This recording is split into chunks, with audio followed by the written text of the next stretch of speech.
ਵਾਹਿਗੁਰੂ ਜੀ ਕਾ ਖਾਲਸਾ ਵਾਹਿਗੁਰੂ ਜੀ ਕੀ ਫਤਿਹ। ਮੈਂ ਤੁਹਾਡੀ ਹੋਸਟ ਰੀਤ ਕੌਰ, ਨਿਊਜ਼ TV 84 ਦੇ ਨਾਲ ਵਿਊਅਰਸ।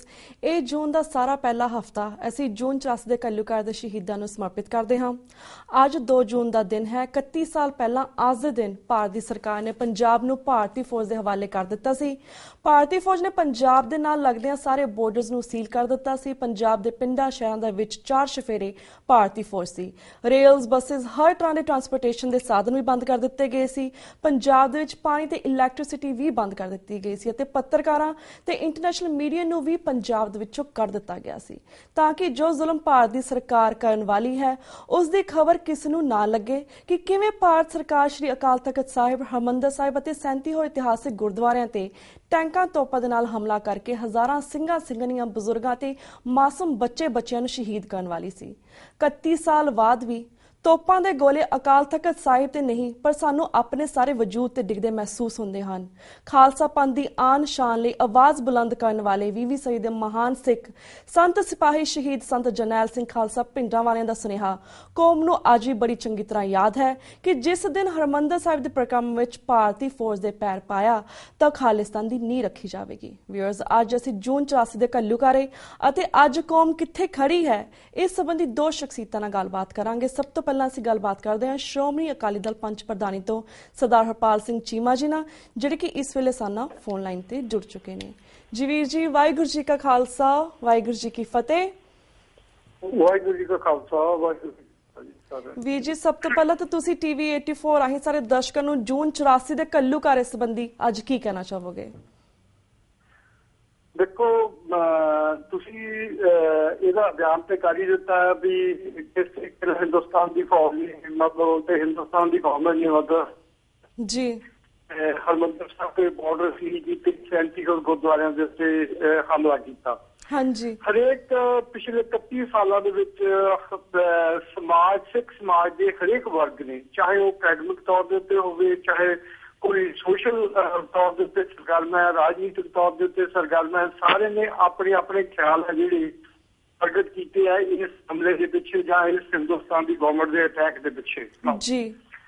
ਔਰ ਸਾਰਿਆਂ ਨੇ ਇਹ ਗੱਲ ਵੀ ਆਲਮੋਸਟ ਕਹੀ ਹੈ, ਹਰੇਕ ਬੰਦੇ ਨੇ ਵੀ ਸੰਤਾਂ ਨੇ ਗੱਲ ਕੀ ਸੀ ਵੀ ਜਦੋਂ ਹਿੰਦੁਸਤਾਨ ਦੀ ਗਵਰਨਮੈਂਟ ਨੇ ਜੇ ਹਰਿਮੰਦਰ ਸਾਹਿਬ ਦੇ ਉੱਤੇ ਹਮਲਾ ਕੀਤਾ ਤੇ ਇਹਦਾ ਮਤਲਬ ਖਾਲਿਸਤਾਨ ਦੀ ਨੀਂਹ ਰੱਖ ਦਿੱਤੀ ਜਾਏਗੀ। ਹਾਂਜੀ, ਕੋਈ ਦੋ ਰਾਵਾਂ ਨਹੀਂ ਇਹਦੇ ਚ। ਹਾਂਜੀ, ਕਈਆਂ ਦਾ ਬਹੁਤ ਜਨਾਂ ਦਾ ਮਤ ਇਹ ਹੈ ਕਿ ਹਿੰਦੁਸਤਾਨ ਦੀ ਗਵਰਨਮੈਂਟ ਹੈ ਜਿਹੜੀ ਉਹਦੇ ਨਾਲ ਸਿੱਖ ਧਰਮ ਦਾ 500 ਸਦੀਆਂ ਦਾ ਬੈਰ ਹੈ ਜਿਹੜਾ ਕਿ ਉਹਨਾਂ ਨੇ 1984 ਦੇ ਵਿੱਚ ਸਿੱਧੇ ਤੌਰ ਤੇ ਕੱਢਿਆ।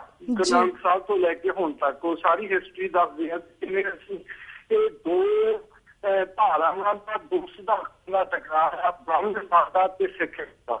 ਜੀ ਗੁਰੂ ਨਾਨਕ ਮੇਰੇ ਵੀਰ ਆ ਜਿਹੜੇ ਉਹਨੂੰ ਇੱਕ ਨੇਸ਼ਨ ਦੇ ਕਨਸੈਪਟ ਦੇ ਵਿੱਚ ਸੋਚਦੇ ਆ ਕਿ ਜਦੋਂ ਤੋਂ ਅਸੀਂ ਆਪਣੀ ਅਲੱਗ ਪਹਿਚਾਣ ਦਾ ਝੰਡਾ ਬੁਲੰਦ ਕੀਤਾ ਹੈ ਔਰ ਆਪਣੇ ਸਿੱਖ ਆਜ਼ਾਦ ਖਾਲਸਾ ਰਾਜ ਦੀ ਗੱਲ ਹੈ ਜਿਹੜੀ ਉਹ ਸਿੱਖ ਸਮਾਜ ਦੇ ਵਿੱਚ ਚੱਲੀ ਹੈ। ਇਹ ਵੀ ਗੱਲ ਹੈ ਜਿਹੜੀ ਹਿੰਦੁਸਤਾਨ ਦੇ ਨੀਤੀ ਘਾੜਿਆਂ ਨੂੰ ਜਾਂ ਹਿੰਦੁਸਤਾਨ ਦੀ ਬ੍ਰਾਹਮਣਵਾਦੀ ਸੋਚ ਨੂੰ ਕਬੂਲ ਨਹੀਂ ਹੈ ਕਿ ਅਸੀਂ ਆਪਣੀ ਡਿਫਰੈਂਟ ਜਿਹੜੀ ਆਇਡੈਂਟੀਟੀ ਹੈ, ਸਾਡੀ ਆਜ਼ਾਦ ਹਸਤੀ ਹੈ, ਸਾਡਾ ਨਿਆਲਾਪਨ ਹੈ, ਉਹ ਅਸੀਂ ਕਾਇਮ ਰੱਖੀਏ। ਇਹ ਵੀ ਗੱਲ ਜਿਹੜੀ ਹੈ ਗੱਲ ਇੱਥੇ ਮੁੱਕਦੀ ਹੈ ਤੇ ਜਿਹੜਾ ਨਿਚੋੜ ਹੈ ਮੈਂ ਸੋਚਦਾ ਇਸ ਗੱਲ ਦਾ ਹੈ ਕਿ ਸਾਡੀ ਕੌਮ ਦੇ ਜਿਹੜਾ ਅਣਖਿਸ਼ਾਨ ਸਿਧਾਂਤ ਸਾਡੇ ਕਲਚਰ ਨੂੰ ਤਬਾਹ ਕਰਨ ਦੇ ਲਈ, ਸਾਨੂੰ ਸਬਕ ਸਿਖਾਉਣ ਦੇ ਲਈ ਕਿ ਇਹ ਜੇ ਅਗਰ ਹਿੰਦੁਸਤਾਨ ਦੇ ਵਿੱਚ ਰਹਿਣਾ ਆ ਤੇ ਤੁਹਾਨੂੰ ਇਹ ਗੱਲਾਂ ਆਪਣੀ ਜੀਵਨ ਜਾਚ ਚੋਂ ਕੱਢ ਕੇ ਜੋ ਸਾਡੀ ਬ੍ਰਾਹਮਣਵਾਦੀ ਸੋਚ ਹੈ ਉਹਦੇ ਨਾਲ ਚੱਲ ਕੇ ਹੀ ਹਿੰਦੁਸਤਾਨ ਦੇ ਦਾਇਰੇ ਦੇ ਵਿੱਚ ਰਹਿਣਾ ਪਏਗਾ ਔਰ ਹਿੰਦੁਸਤਾਨ ਦੇ ਵਿੱਚ ਜਿਉਣਾ ਪਏਗਾ। ਇਸ ਸਬਕ ਨੂੰ ਸਿਖਾਉਣ ਦੇ ਲਈ ਉਹਨਾਂ ਨੇ ਦਰਬਾਰ ਸਾਹਿਬ ਦੇ ਉੱਤੇ 1984 ਚ ਇਸ ਦਿਨ ਬੜਾ ਦਿਖਾਉਂਦਾ ਹਮਲਾ ਕੀਤਾ ਜਿਹੜਾ ਸਾਡੀ ਹਿਸਟਰੀ ਦਾ ਮੈਂ ਇਹ ਗੱਲ ਕਹੂੰਗਾ ਜ਼ਰੂਰ ਦੁੱਖ ਦਰਦ ਭਰਿਆ ਪਾਠ ਹੈ। ਪਰ ਹਿਸਟਰੀ ਪਿੱਛੇ ਤੱਕ ਦੇਖੋ, ਜਦੋਂ ਵੀ ਸਿੱਖ ਕੌਮ ਘੱਲੂਘਾਰਿਆਂ ਜੋ ਵੱਡੇ ਘੱਲੂਘਾਰਿਆਂ ਜੋ ਜਾਂ ਏਦਾਂ ਦੇ ਦੁਖਾਂਤਾਂ ਤੋਂ ਗੁਜ਼ਰੀ ਹੈ, ਮਤਲਬ ਜਿਹੜੇ ਅੱਤ ਇਤਿਹਾਸ ਦਾ ਪਾਠ ਬਣਿਆ, ਸਿੱਖ ਕੌਮ ਨੇ ਆਪਣਾ ਜਿਹੜਾ ਝੰਡਾ ਹੋਰ ਬੁਲੰਦ ਕੀਤਾ ਔਰ ਸਿੱਖ ਰਾਜ ਦੀਆਂ ਨੀਹਾਂ ਨੇ ਜਿਹੜੀਆਂ ਹੋਰ ਮਜ਼ਬੂਤ ਹੋਈਆਂ ਨੇ। ਚਾਹੇ ਉਹ ਮਿਸਲਾਂ ਦੇ ਛੋਟੇ ਘੱਲੂਘਾਰਿਆਂ ਤੋਂ ਵੱਡੇ ਘੱਲੂਘਾਰਿਆਂ ਤੋਂ ਬਾਅਦ ਮਹਾਰਾਜਾ ਰਣਜੀਤ ਸਿੰਘ ਦਾ ਰਾਜਕਾਲ ਹੋਵੇ ਜਾਂ ਛੋਟੇ ਸਾਹਿਬਜ਼ਾਦਿਆਂ ਦੀ ਸ਼ਹਾਦਤ ਤੋਂ ਬਾਅਦ ਬਾਬਾ ਬੰਦਾ ਸਿੰਘ ਬਹਾਦਰ ਦਾ ਰਾਜਕਾਲ ਹੋਵੇ। ਇਸ ਗੱਲ ਦੀ ਪੇਸ਼ਨਗੋਈ ਸੰਤ ਜਰਨੈਲ ਸਿੰਘ ਖਾਲਸਾ ਵਾਲਿਆਂ ਨੇ ਕਰ ਦਿੱਤੀ ਹੋਈ ਹੈ ਔਰ ਹਰ ਹਾਲਤ 'ਚ ਇਸ ਦੁਖਾਂਤ ਇਸ ਸਾਡੀ ਜਿਹੜਾ ਸਾਡਾ ਸੂਰਜ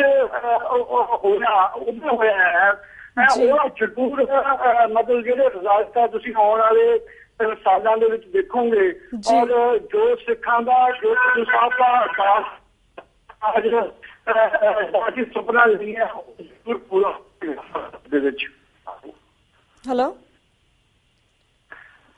ਹਾਂਜੀ ਵੀਰ ਜੀ ਤੁਹਾਡੇ ਵਿੱਚ ਹਾਂਜੀ ਵੀਰ ਸਾਡੇ ਵਿੱਚ ਆਵਾਜ਼ ਕੱਟ ਰਹੀ ਸੀਗੀ। ਪਲੀਜ਼ ਇੱਕ ਤੁਸੀਂ ਅਗਰ ਸਪੀਕਰ ਫੋਨ ਤੇ ਆ ਤਾਂ ਸਪੀਕਰ ਫੋਨ ਤੋਂ ਹਟ ਕੇ ਸਾਡੇ ਦਰਸ਼ਕਾਂ ਨਾਲ ਆਪਣੀ ਇਸ ਚੀਜ਼ ਦੇ ਬਾਰੇ ਗੱਲਬਾਤ ਕਰੋ।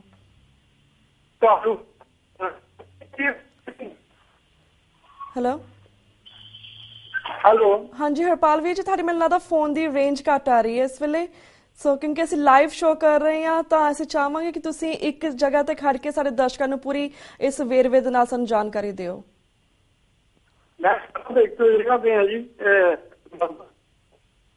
ਜੀ ਇਹ ਗੱਲ ਤੁਸੀਂ ਜਿਹੜੀ ਗੱਲ ਕਹੀ ਹੈ ਸੁਣੀ ਦਰਸ਼ਕਾਂ ਨੇ ਹਾਂਜੀ ਬਿਗਿਨਿੰਗ ਸਾਨੂੰ ਸੁਣਦੀ ਸੀ ਐਟ ਦੀ ਐਂਡ ਥੋੜਾ ਜਿਹਾ ਸਾਨੂੰ ਮਹਿਸੂਸ ਹੋਇਆ ਕਿ ਤੁਹਾਡੀ ਰੇਂਜ ਥੋੜੀ ਜਿਹੀ ਜਾ ਰਹੀ ਹੈ। ਪਰ ਵੀਰ ਜੀ ਜਦੋਂ ਤੁਸੀਂ ਗੱਲ ਕੀਤੀ ਹੈ ਚਲੋ ਮੈਂ ਅਗਲੇ ਕੁਐਸਚਨ ਤੇ ਆਉਣੀ ਹੈ ਪਰ ਜਿਸ ਤਰ੍ਹਾਂ ਤੁਸੀਂ ਗੱਲ ਕੀਤੀ ਕਾਫੀ ਸਾਡੇ ਦਰਸ਼ਕਾਂ ਨੂੰ ਵੀ ਪਤਾ ਹੈ ਪਰ ਜਿਹੜੇ ਸਾਡੇ ਨਵੇਂ ਦਰਸ਼ਕ ਨਾਲ ਜੁੜੇ ਅਸੀਂ ਉਹਨਾਂ ਨੂੰ ਵੀ ਦੱਸਣਾ ਚਾਹੁੰਦੇ ਕਿ ਜਿਸ ਤਰ੍ਹਾਂ ਦਰਬਾਰ ਸਾਹਿਬ ਤੇ ਜਿਹੜਾ ਅਟੈਕ ਹੋਇਆ ਸੀ ਜਾਂ ਅਕਾਲ ਤਖਤ ਸਾਹਿਬ ਤੇ ਅਟੈਕ ਹੋਇਆ ਜਾਂ 37 ਹੋਏ ਇਤਿਹਾਸਿਕ ਗੁਰਦੁਆਰਿਆਂ ਤੇ ਅਟੈਕ ਹੋਇਆ ਸਾਨੂੰ ਇਹ ਤਾਂ ਪਤਾ ਕਿ ਇੰਡੀਅਨ ਗਵਰਨਮੈਂਟ ਨੇ ਕਰਵਾਇਆ ਸੀ ਇੰਦਰਾ ਗਾਂਧੀ ਨੇ ਕਰਵਾਇਆ ਸੀ ਸੋਚੀ ਸਮਝੀ ਸਾਜ਼ਿਸ਼ ਸੀ। ਪਰ ਜਿਸ ਤਰ੍ਹਾਂ ਪਿਛਲੇ ਸਾਲ ਸਾਨੂੰ ਪਤਾ ਲੱਗਾ ਕਿ ਇੰਗਲੈਂਡ ਦੀ ਗਵਰਨਮੈਂਟ ਵੀ ਇਸ ਵਿੱਚ ਇਨਵੋਲਵ ਸੀਗੀ ਮਾਰਗਰੇਟ ਥੈਚਰ ਸੀਗੀ ਉਸਨੇ ਵੀ ਆਪਣੀ ਇਨਵੋਲਵਮੈਂਟ ਦਿਖਾਈ ਸੀ ਉਹਨੇ ਵੀ ਪਲੈਨਿੰਗ ਦੇ ਵਿੱਚ ਆਪਣੀ ਇਨਵੋਲਵਮੈਂਟ ਦਿਖਾਈ ਸੀ ਕਿ ਆਉਣ ਵਾਲੇ ਦਿਨਾਂ ਦੇ ਵਿੱਚ ਜਾਂ ਆਉਣ ਵਾਲੇ ਸਾਲਾਂ ਦੇ ਵਿੱਚ ਸਾਨੂੰ ਹੋਰ ਵੀ ਤੱਥ ਸਾਹਮਣੇ ਆਉਣਗੇ ਕਿ ਕਿਸ ਤਰ੍ਹਾਂ ਇਹਨਾਂ ਨੇ ਸਿੱਖਾਂ ਦੀ ਆਵਾਜ਼ ਜਿਹੜੀ ਬੁਲੰਦ ਸੀਗੀ ਉਸ ਨੂੰ ਕਾਬੂ ਕਰਨ ਦੇ ਲਈ ਇਸ ਤਰ੍ਹਾਂ ਦੀ ਯੋਜਨਾ ਬਣਾਈਆਂ ਨੇ। ਤੁਹਾਨੂੰ ਕੀ ਲੱਗਦਾ ਕਿ ਸਿੱਖਾਂ ਦੀ ਆਵਾਜ਼ ਜਿਹੜੀ ਆ ਉਹ ਬਾਹਰ ਦੇ ਦੇਸ਼ ਦੇ ਲੋਕ ਨੇ ਜਾਂ ਬਾਹਰ ਦੇ ਕੰਟਰੀਆਂ ਨੇ ਉਹ ਕਿਉਂ ਉਹਨਾਂ ਦੀ ਆਵਾਜ਼ ਨੂੰ ਬੁਲੰਦ ਨਹੀਂ ਹੋਣ ਦਿੰਦੀਆਂ?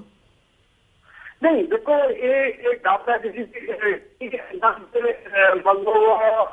ਸਮਝ ਲਓ ਕਿ ਗੱਲਾਂ ਵਾਪਰਦੀਆਂ ਨੇ ਜਾਂ ਘਟਨਾਵਾਂ ਵਾਪਰਦੀਆਂ ਨੇ ਜਿਨ੍ਹਾਂ ਦੇ ਨਤੀਜੇ ਜਿਹੜੇ ਉਹ ਕੁਝ ਸਮਾਂ ਬਾਅਦ ਹੈ ਜਿਹੜੇ ਉਹ ਤਾਂ ਅੱਗੇ ਆਉਂਦੇ ਆ ਔਰ ਕੁਝ ਸਮਾਂ ਬਾਅਦ ਉਹ ਜਿਹੜਾ ਉਹਨਾਂ ਦਾ ਅਸਲੀ ਅਸਰ ਹੈ ਉਹ ਸਮਾਜ ਹੈ ਜਿਹੜਾ ਕਬੂਲ ਕਰਦਾ ਹੈ।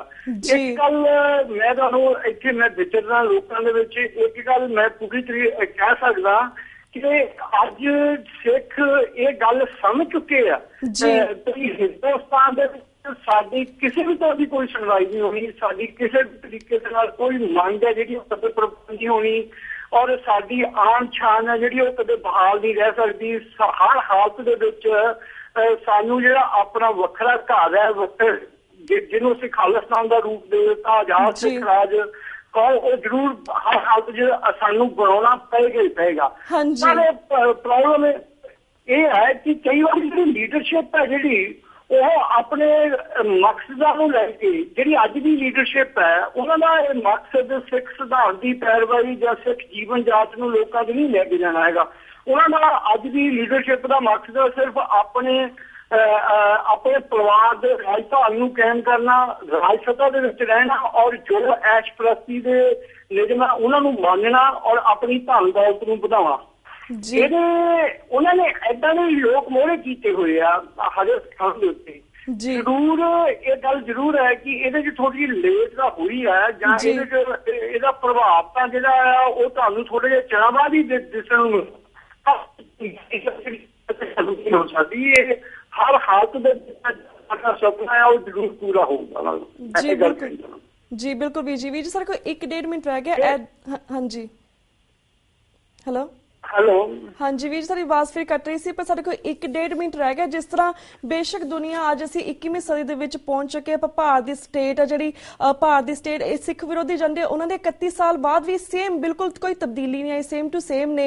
10 ਸਾਲ ਮਨਮੋਹਨ ਸਿੰਘ ਦੇ ਰਾਜ ਦੀ ਗੁਲਾਮੀ ਕੱਟਣ ਤੋਂ ਬਾਅਦ ਹੁਣ ਜਿਹੜੀ ਨਰਿੰਦਰ ਮੋਦੀ ਦੀ ਹੁਕੂਮਤ ਆਈ ਹੈ ਇਸ ਦੇ ਏਜੰਡੇ ਵੀ ਸੇਮ ਨੇ ਕਿ ਸਿੱਖ ਵਿਰੋਧੀ ਨੇ ਕਿ ਕਿਸ ਤਰ੍ਹਾਂ ਅੰਦਰੋਂ ਬਾਹਰੋਂ ਸਿੱਖਾਂ ਨੂੰ ਖਤਮ ਕਰਨਾ ਚਾਹੁੰਦੇ ਨੇ। ਪਰ ਲਾਈਕ ਜਿਸ ਤਰ੍ਹਾਂ ਗੱਲ ਕੀਤੀ ਕਿ ਸਾਡਾ ਮਕਸਦ ਖਾਲਿਸਤਾਨ ਹੈ ਸਾਨੂੰ ਖਾਲਿਸਤਾਨ ਦੀ ਨੀਤ ਰੱਖ ਦਿੱਤੀ ਗਈ ਸੀਗੀ ਸੀ, ਪਰ ਅੱਜ ਸਿੱਖ ਕੌਮ ਕਿੱਥੇ ਖੜੀ ਹੈ ਤੇ ਸਾਨੂੰ ਕੀ ਕਰਨ ਦੀ ਲੋੜ ਹੈ, ਇਸ ਬਾਰੇ ਸਾਨੂੰ 1-1.5 ਮਿੰਟ ਦੇ ਵਿੱਚ ਤੁਸੀਂ ਸਾਡੇ ਦਰਸ਼ਕਾਂ ਨੂੰ ਜ਼ਰੂਰ ਜਾਣਕਾਰੀ ਦਿਓ।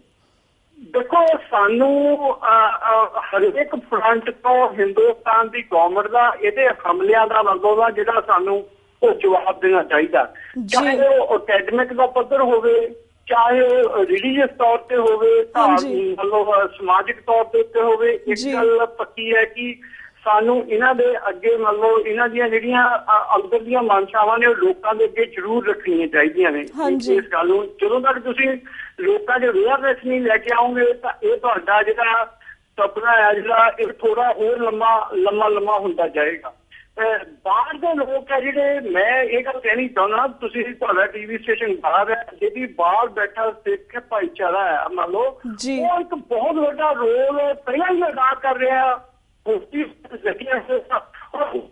ਤਰੀਕੇ ਦੇ ਨਾਲ ਆਪਣਾ ਅਦਾ ਕਰਨਾ ਚਾਹੀਦਾ, ਰੋਲ ਅਦਾ ਕਰਨਾ। ਜਿਹੜੇ ਗਰਾਊਂਡ ਦੇ ਉੱਤੇ ਬੰਦੇ ਹੁੰਦੇ ਆ, ਮਤਲਬ ਗਰਾਊਂਡ ਤੇ ਰਹਿਣ ਵਾਲੇ ਬੰਦੇ ਹੁੰਦੇ ਆ, ਕਈ ਵਾਰੀ ਉਹਨਾਂ ਦੇ ਵਿੱਚ ਲੰਬੀ ਲੜਾਈ ਲੜਨ ਦੀ ਸ਼ਕਤੀ ਨਹੀਂ ਹੁੰਦੀ। ਉਹਨਾਂ 'ਚ ਬਹੁਤ ਥੋੜੀਆਂ ਪਰਸਨੈਲਿਟੀਆਂ ਹੁੰਦੀਆਂ ਜਿਹੜੀਆਂ ਕਿ ਲੰਬੀ ਲੜਾਈ ਨੂੰ, ਜਿਹੜੀਆਂ ਉਹਦੇ ਰੀਜ਼ਨ ਨੂੰ ਸਮਝਦੀਆਂ ਨੇ, ਉਹਦੀ ਨਿਸ਼ਾਨੇ ਨੂੰ ਸਮਝਦੀਆਂ ਨੇ। ਮੰਨ ਲਓ ਜਿਹੜੇ ਇੱਥੇ ਬੰਦੇ ਉਹ ਲੱਗੇ ਹੋਏ ਇਸ ਗੱਲ ਦੇ ਉੱਤੇ, ਔਰ ਉਹ ਜਿੰਨੀ ਵੀ ਇਹਨਾਂ ਦੀ ਸੂਝ-ਬੂਝ ਹੈ ਆਪਣੇ ਐਕਸਪੀਰੀਅੰਸ ਦੇ ਆਧਾਰ ਦੇ ਉੱਤੇ ਉਹ ਉਸ ਤਰੀਕੇ ਦੇ ਨਾਲ ਹਿੰਦੁਸਤਾਨ ਦੀ ਗਵਰਨਮੈਂਟ ਨੂੰ, ਇਹਦੀਆਂ ਨੀਤੀਆਂ ਨੂੰ ਅਸੀਂ ਚੈਲੰਜ ਕਰ ਰਹੇ ਹਾਂ, ਅਸੀਂ ਟੈਕਲ ਕਰ ਰਹੇ ਹਾਂ, ਅਸੀਂ ਕੋਸ਼ਿਸ਼ ਕਰ ਰਹੇ ਹਾਂ ਕਿ ਇਹਨਾਂ ਦੀਆਂ ਨੀਤੀਆਂ ਲੋਕਾਂ ਦੇ ਅੱਗੇ ਨੇੜੀਆਂ ਕੀਤੀਆਂ ਜਾ ਸਕਣ।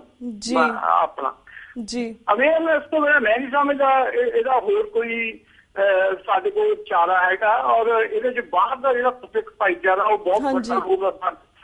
ਸਾਨੂੰ ਲੀਡਰਸ਼ਿਪ ਉਹਨਾਂ ਲੋਕਾਂ ਦੇ ਹੱਥਾਂ 'ਚ ਫੜਾਉਣੀ ਚਾਹੀਦੀ ਹੈ। ਸ਼੍ਰੋਮਣੀ ਗੁਰਦੁਆਰਾ ਪ੍ਰਬੰਧਕ ਕਮੇਟੀ ਹੈ ਜਿਹੜੀ, ਉਹ ਸਾਡੀ ਪਾਰਲੀਮੈਂਟ ਹੈ, ਉਹਦੇ 'ਚ ਵਧੀਆ ਬੰਦੇ ਲੈ ਕੇ ਆਉਣੇ ਚਾਹੀਦੇ ਜਿਹੜੇ ਸਿੱਖੀ ਦੇ ਜੀਵਨ ਜਾਂਚ ਵਾਲੇ ਹੋਣ। ਏਦਾਂ ਦੇ ਕਈ ਕੰਸੈਪਟ ਨੇ ਜਿਹਨਾਂ ਨੂੰ ਲੈ ਕੇ ਚੱਲਿਆ ਜਾ ਸਕਦਾ। ਜੀ ਬਿਲਕੁਲ ਵੀਰ ਜੀ ਥੈਂਕ ਯੂ ਸੋ ਮਚ ਕਿ ਤੁਸੀਂ ਜੂਨ 84 ਦੇ ਹਵਾਲੇ ਨਾਲ ਤੇ ਖਾਲਿਸਤਾਨ ਦੇ ਹਵਾਲੇ ਦੇ ਨਾਲ ਸਾਡੇ ਦਰਸ਼ਕਾਂ ਨਾਲ ਆਪਣੇ ਵਿਚਾਰ ਸਾਂਝੇ ਕੀਤੇ। ਹੁਣ ਸਾਡਾ ਵਕਤ ਬ੍ਰੇਕ ਵੱਲ ਜਾ ਰਿਹਾ, ਤੁਹਾਡੇ ਕੋਲ ਇਜਾਜ਼ਤ ਲੈਣ ਦਾ ਟਾਈਮ ਹੋ ਰਿਹਾ ਵੀਰ ਜੀ। ਸੋ ਵਾਹਿਗੁਰੂ ਜੀ ਕਾ ਖਾਲਸਾ, ਵਾਹਿਗੁਰੂ ਜੀ ਕੀ ਫਤਿਹ। ਵਿਊਅਰਸ, ਵਕਤ ਹੋ ਗਿਆ ਇੱਕ ਛੋਟੇ ਜਿਹੇ ਬ੍ਰੇਕ।